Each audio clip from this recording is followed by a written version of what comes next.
Well, greetings all, and welcome to our first content talk of the year. In these, we'll cover some of the basic ideas and themes that you'll need to know in order to really get the most out of our in-class discussions. These will also be covered in quizzes, so pay attention, take notes, and be ready to discuss.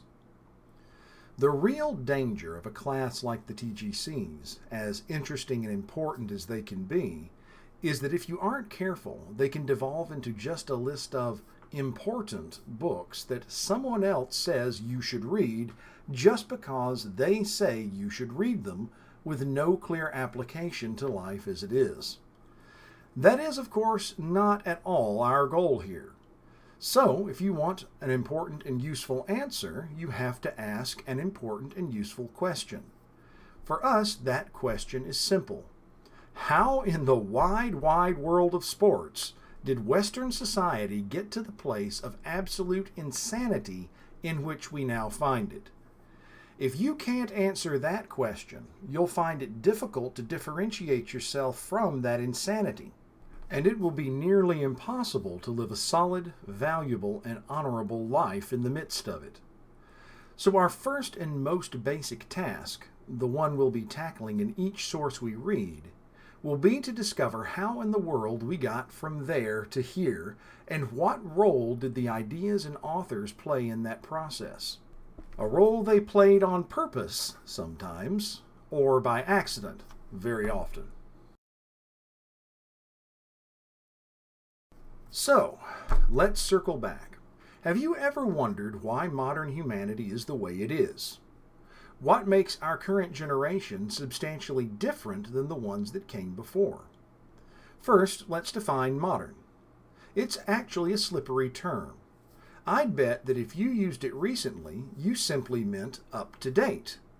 I just used it in the sentence before, and I bet you didn't blink at that definition. For example, we might say that smartphone is the most modern technology available. Actually, that's only one use, and it can lead to confusion. Why? Because when we talk about philosophy, literature, culture, etc., modern actually refers to a specific period of time that is now over. The modern period lasted from about the end of the Enlightenment in the 1700s until the 20th century. Since then, we've moved into the postmodern, and more than a few, including WHA's own Mrs. Sweet, now argues, successfully I think, that we're into the post-postmodern period in some parts of society. Now, how can that make any sense if modern just means recent? How do you get post-recent? Well, the issue came about when, during the modern period itself, people were using the word modern to describe anything new, assuming that no one would ever eclipse their perfect world or their perfect ideas. Well, when modernism went the way of the dodo, then it left confusion of more than one kind in its wake. It will make more sense when you realize that modern is not only a period of time, but also a worldview. Modernists, as we'll see, held to a certain set of beliefs, and when those beliefs proved hollow, people moved beyond them in search of something different. It's this big picture that you have to keep in mind as we move forward through the year. Ask yourself where each source and idea we encounter fits. Even better, look around you in your everyday world and make connections between what you see and hear and this story. You'll see it binging Netflix, going to the movies, gaming, memeing, all over social media. Now, you're likely all familiar with one way to divide history, the traditional spiritual division that we all know so well. This view of human history breaks all of it down into the time before Christ, BC, and Anno Domini, or in the year of our Lord, after Christ has arrived. Christ in the shift of spiritual atonement is the dividing line that we use on this view to understand history and its significance. This has proved so powerful and lasting that even while some have tried to reject it completely, as they did in the French Revolution, all such attempts have failed. Now, people who don't like it simply rename the periods BCE, or before the Common Era, and CE, or Common Era, to try to take Christ out of it. What we're about to do here is divide history another way in order to make it more understandable and relevant to our task at hand. Now, as a historian, it's important to note that the reason we divide history is because it helps us to see patterns and make sense of the huge mass of things that are going on. When we want to understand the nature of salvation, dividing it by Christ's arrival, or better, his resurrection, helps us to see more clearly what comes of those important moments in human history. So if we're going to better understand the historical process of how humanity transformed itself from what it was into what it is, we'll want to consider using a different set of dividing lines. And this is a good way to do it. Here, instead of focusing on spiritual shifts, as important as those are, we're looking at the philosophical ones. Now note that when we say philosophical, we aren't just talking about meaningless gobbledygook like angels dancing on the heads of pins. A philosophy is the way you look at and interpret the world. In that sense, it is incredibly powerful, more powerful even than science. Why? Because if you study science, you study it through the lens of your philosophy.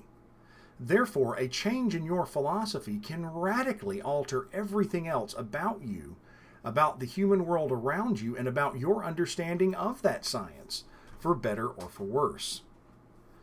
What you see here is an outline of the shifting tides of philosophy, which take us from the pre-modern all the way through to the post, and perhaps beyond it.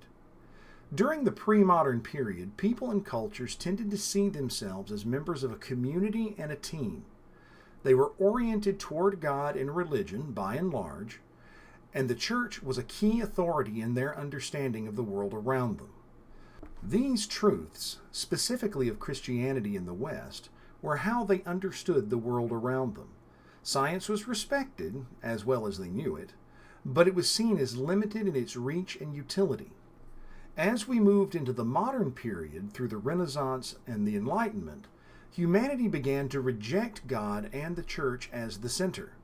To a certain extent, we can't blame them, given the conduct of the church over the past 1,000 years or so. But in their place, they put science and reason as the center of all things. Note that this wasn't simply getting rid of gods and the supernatural totally so much as replacing him with a new God, because science and reason were treated practically as God. They were supposed to provide everything that humans needed, an answer to every question, and they were to bring about a perfect world, just like religion had promised previously. So science and reason would solve every problem, they would end all war, all crime, all sickness, and humans, using science and reason, would determine all truth for themselves. But there's an important difference here. Does science exercise itself? Does reason by itself answer any questions? Certainly not. No scientific instrument has ever assembled itself, leapt off a table, and started taking measurements, let alone drawn conclusions from what it finds. Reason has never appeared in midair and worked out a single logical proof, and it certainly has never decided to act on anything that it discovered. Who has? Humans. Science and reason are simply tools that humans can use to interact with the world. So, in worshiping reason, who were the moderns in fact worshiping? They were worshiping humanity itself. They placed humans at the center of the universe, and they expected humans would do God's work in perfecting it. And don't fool yourself by thinking that they never really worshipped it either, they just respected it. The French, during the Revolution, actually desecrated Notre Dame and turned it into a temple of reason, complete with a mythical goddess. Even today, whenever someone with a white coat talks, people treat them more or less with the reverence of clergy. Anyway, they were extremely optimistic about it. They figured that it was only a matter of time until we fixed everything.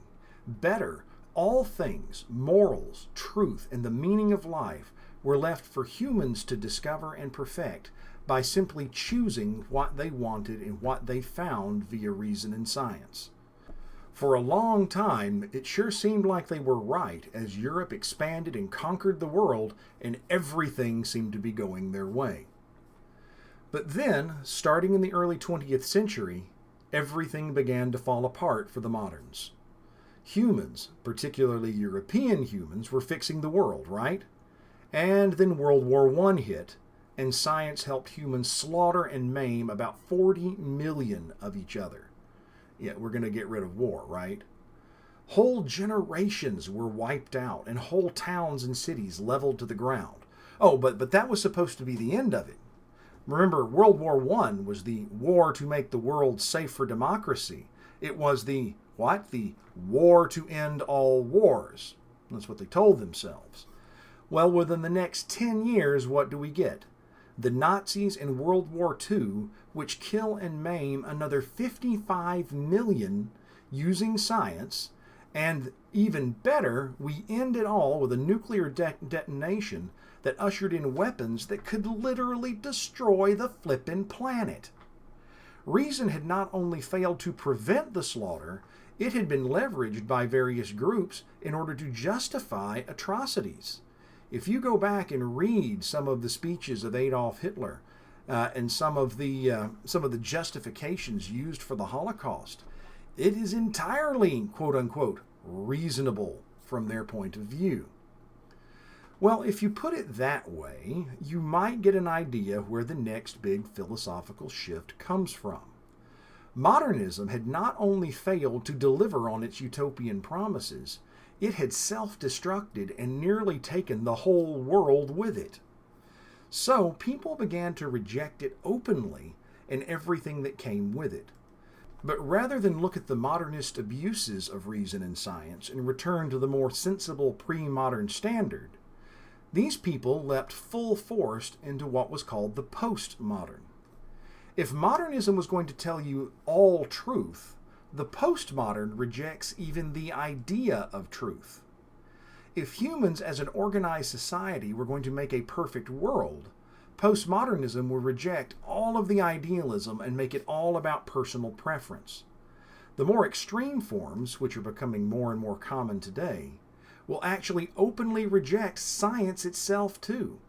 For example, you can think about the LGBTQ+ movement. It doesn't matter what science says about your biological sex.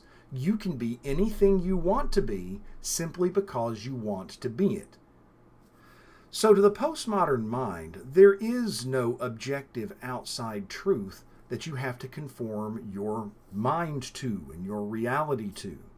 Instead, you determine everything for yourself. Literally, you create your own truth, and your truth is just as true as anyone else's. Ironically, this extreme individualism often ends up complemented with a kind of communism, because societies just don't work that way. For example, is murder not wrong if I choose not to believe it's wrong?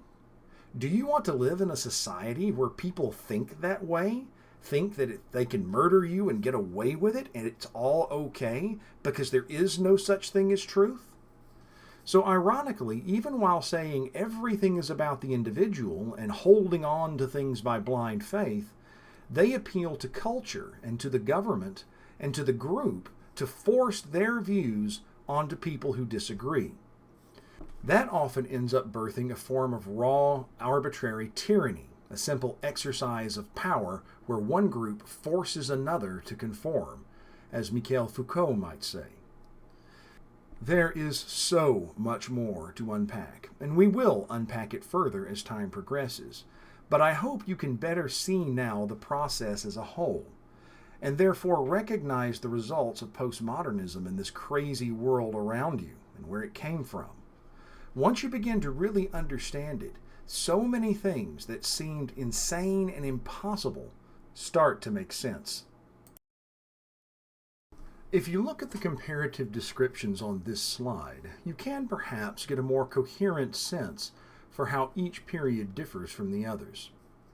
Pre-modern humanity was grounded in something bigger than itself, God, and it looked to God for its meaning and for explanation of the world around it. Pre-modern humanity was all about relationship with someone bigger than yourself. Modern humanity shifted its focus, and while it would initially deny it, it replaced God with humans and self-worship. It was essentially deifying itself and making humanity the whole center of the practical universe, morally and otherwise. This should start to sound familiar to something a certain serpent said to a certain lady a certain long while ago. If you eat of the fruit, you shall not die, but you shall take unto yourself the power of the knowledge of good and evil. You will become like God himself. It's something that I think part of us all really want to hear. Further, the hard fact is that the most effective liar you know is yourself. You know what you want to hear and how best to say it. So when you start lying to yourself about issues like this, as the moderns did, it's very hard to see through those lies and put a stop to it. But a stop had to come. Another hard fact is that humans are finite, limited creatures. And for all the truly amazing things we have accomplished through science, and they really are impressive, we are not infinite, and we cannot, by definition, deliver on the kinds of promises that an infinite God has made. So the shift that the moderns began was destined to end in failure. And that failure was postmodernism, which, for all of its protests, is really just the logical conclusion of modernism, not anything new. It's worth saying again. Postmodernism and modernism are related. Postmodernism is the logical conclusion when you try to apply modernist ideas. It is the next step in the deification of humanity, where each individual person defines truth and reality for themselves. According to this thinking, they literally are God, and they can, quote, make a heaven of hell and a hell of heaven, end quote, by simply willing it to be so. And if that quote sounds familiar, well, come back and see us when we hit Milton's Satan in TGC 6. But in the postmodern mind, as we'll see, art and music cease to be beautiful because there literally is no such thing as beauty.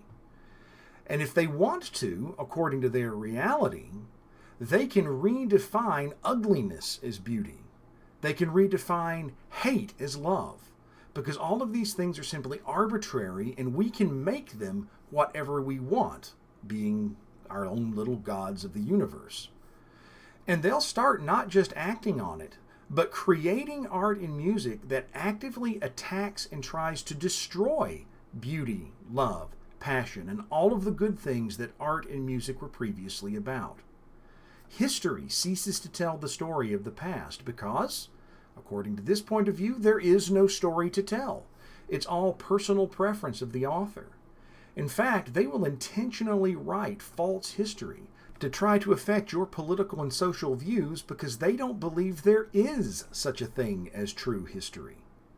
Books and language communicate nothing because there is nothing to communicate, and we can reinterpret them however we like, including turning works like The Lord of the Rings into something that promotes LGBTQ+ and pagan ideology, because the idea that they are Christian and that they were written by a Christian with Christian intent makes them uncomfortable. Both points of view are now considered professional and scholarly in the world of literature, so you make The Lord of the Rings what you will. Every corner of human life and culture will eventually become infected with what amounts to philosophical and spiritual poison. But again, we'll uncover all of that as we go along. We'll be taking a look at our sources and their context from the perspective of the author, and also for their contributions to or resistance against this process. Further, by looking at the original intent of some key documents in American history, we'll fortify ourselves against the modern and postmodern lies that we hear told about them on almost a daily basis, so we can identify those lies and respond to them intelligently. I hope here that you can begin to recognize the origins of much of the craziness we see in the world around us, and also the roots of that craziness. Our challenge moving forward is simply to learn how to live as Christians and share the gospel in a postmodern society that is not only hostile to us and most everything we stand for, but is also degenerating at a faster rate than ever. Perhaps most importantly, we need to see and understand these themes and ideas and recognize them when they try to influence us and undermine our faith. So, welcome once again to the journey. Buckle up, Buttercup, because it's going to be a wild ride.